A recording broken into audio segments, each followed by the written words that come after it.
Eventos embrionários iniciais. Após a fecundação, inicia-se um processo chamado clivagem, ou divisão mitótica, que caracteriza o desenvolvimento inicial.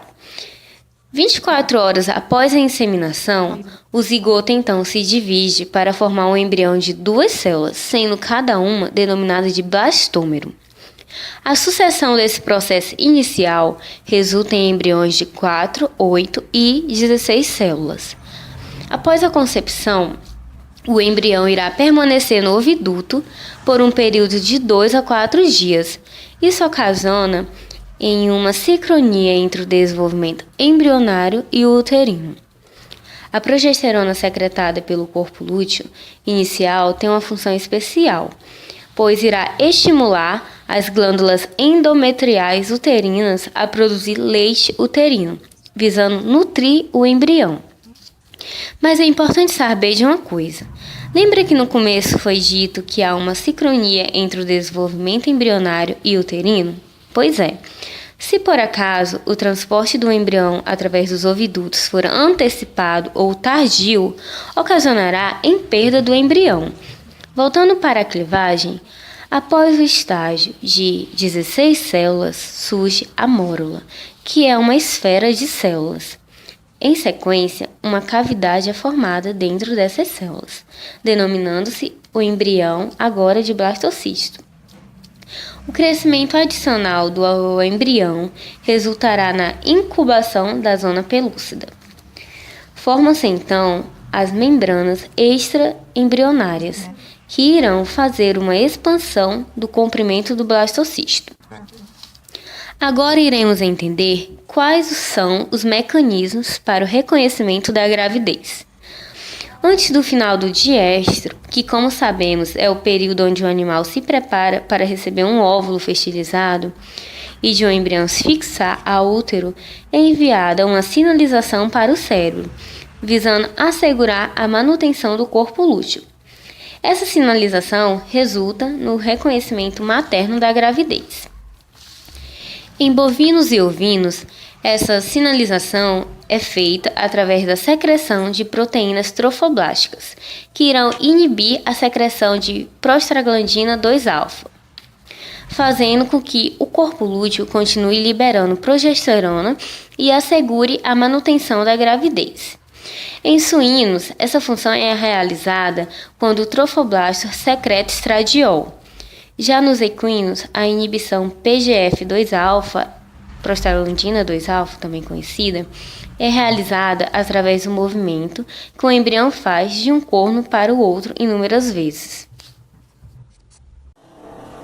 Fixação e transferência placentária.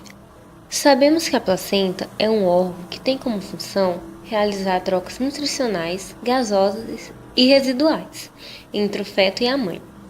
Este receberá a energia em forma de glicose e aminoácido, do complexo B e vitamina K. Além disso, o feto também será responsável por sintetizar algumas proteínas e vitaminas lipossolúveis. É importante lembrar que os hormônios proteicos e imunoglobulinas não são transferidos da mãe para o feto nas espécies domésticas, pois dependem do tipo de placenta, que pode ser classificada em difusa, cotiledonária e zonária. Durante a primeira gestação, algumas alterações nos conteúdos uterinos irão ocorrer, como exemplo, o crescimento nas membranas fetais, seguido por um aumento substancial nos líquidos fetais, coriônico e alantóico, além do aumento do crescimento fetal. Após a fecundação, o embrião envia uma sinalização, fazendo com que ocorra a confirmação do reconhecimento materno da gravidez. Essa sinalização é responsável por manter o corpo lúteo, que será o liberador de progesterona, elevando as concentrações séricas. Por isso, o ciclo estral cessa o estabelecimento da gravidez. Após um intervalo apropriado nas espécies domésticas, o embrião irá se fixar nas camadas superficiais do epitélio uterino. Durante esse processo de fixação, o embrião ficará flutuando livremente dentro do lumen uterino por um intervalo de tempo mais prolongado. Função endócrina da placenta. Como vimos anteriormente, a progesterona pode ser produzida tanto pela placenta quanto pelo corpo lúteo, sendo que a quantidade de progesterona placentária excede a produzida pelo corpo lúteo. Esse hormônio é vital para a manutenção da gestação, em virtude da sua capacidade de inibir as contrações uterinas, mediar a contratilidade da cervix e aumentar as secreções das glândulas uterinas. É importante ressaltar que a fonte desse hormônio varia de acordo com a espécie.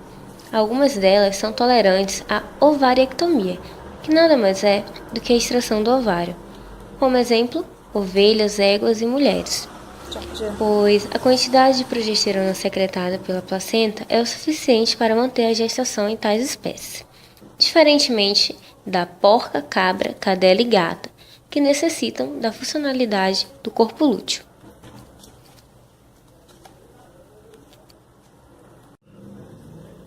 Produção placentária de estrogênio.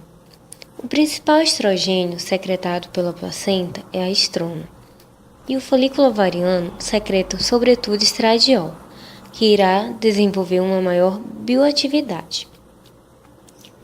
A concentração circulante de estrona, à medida que se aproxima o parto, se eleva, tendo como função preparar o animal para o parto, além de aumentar os níveis de proteínas contráteis do útero e mediar na grande rede vascular uterina.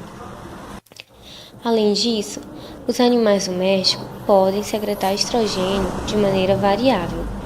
A placenta tem a capacidade de sintetizar estrogênios tanto na égua quanto na mulher. A produção placentária de estrogênio resulta na conversão de androgênios fetais em estrogênios. Endocrinologia da gestação da égua. Os cálices endometriais, que são órgãos endócrinos temporários, no qual durante a gravidez estabelece sua residência no útero, são os responsáveis por secretar a gonadotrofina coriônica equina, também conhecida como ECG, onde esta surge no soro no 35º dia e é secretada no 40º ao 140º dia de gestação. Tanto a mulher como a égua secretam gonadotrofinas não hipofisárias durante a gestação, mas há diferença entre essas espécies quando falamos a respeito de duração da secreção, bioatividade e distribuição corporal. Na mulher, a HCG, conhecida como gonadotrofina coriônica humana, é secretada durante toda a gestação, e na égua, o ECG é secretado apenas no início. A distribuição da gonadotrofina coriônica equina se dá apenas no sangue, diferentemente do HCG, que é secretado também na urina. O HCG é mediado pelo LH, que fará com que aconteça a ovulação, e o ECG exerce atividade semelhante à do FSH, ou seja, aumentando o crescimento folicular. As concentrações de progesterona no sangue vai se alterando durante a gestação da égua, que culminará em diversos eventos.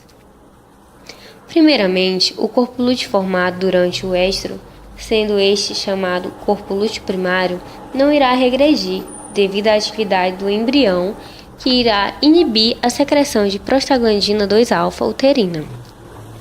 Assim, em decorrência do efeito luteotrópico da ECG, os valores séricos de progesterona aumentam. Surge por volta dos 40 a 90 dias de gestação na égua um corpo lúteo diferente, ou então denominado corpo lúteo acessório. Cerca de 90 dias de gestação, tanto o corpo lúteo primário quanto secundário regridem, de modo que em 150 dias de gestação a progesterona diminua. Após ocorrer a regressão do corpo lúteo, a gestação é mantida pela secreção placentária de progesterona. Do 7º ao 8º mês de gestação, a concentração de estrogênio se eleva, havendo assim uma hipertrofia das gônadas fetais por sua atividade aumentada. À medida que se aproxima o parto, essa concentração de estrogênio diminui. Os estrogênios secretados durante a gravidez equina se igualam com os de outras espécies, ou seja, estrona e estradiol.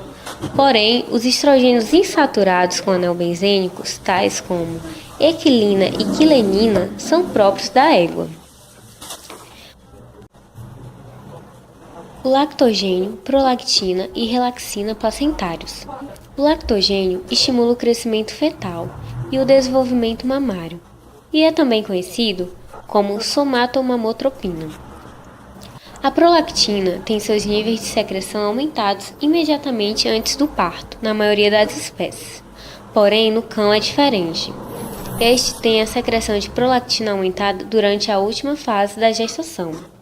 Esse hormônio tem uma importância para a lactação e lactogênese após o parto. O último hormônio que iremos tratar, no que diz respeito à endocrinologia da gestação, é a relaxina, cuja fonte na gata, cadela e égua é a placenta. Na porca, vaca e mulher, a relaxina é secretada pelo corpo lúteo por ocasião do parto. A relaxina é um hormônio que irá manter a quiescência uterina e preparar o trato reprodutivo próximo ao parto mediante o afrouxamento dos feixes de colágeno na cervix, bem como o aumento da elasticidade das membranas pélvicas.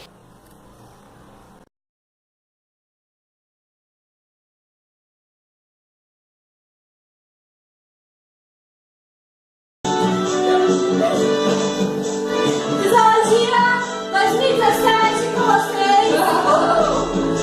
Clivagem ou divisão mitótica O quê? que faz surgir o zigoto Que o quê? que se divide em duas células chamadas blastômeros. Surge então a mórula com suas células esféricas e depois surge a cavidade formando o blastocisto. Antes do fim do diestro e o embrião se forçar, é enviado um sinal para manter o corpo lúteo reconhecendo a gravidez.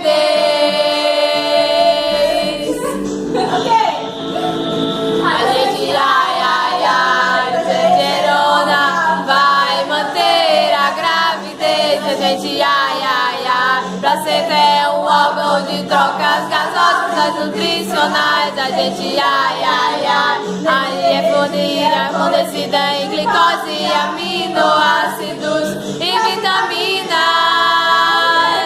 hidrossolúveis.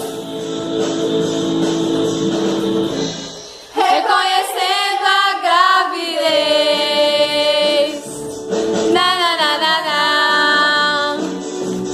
Na na na na na. Na na na na na.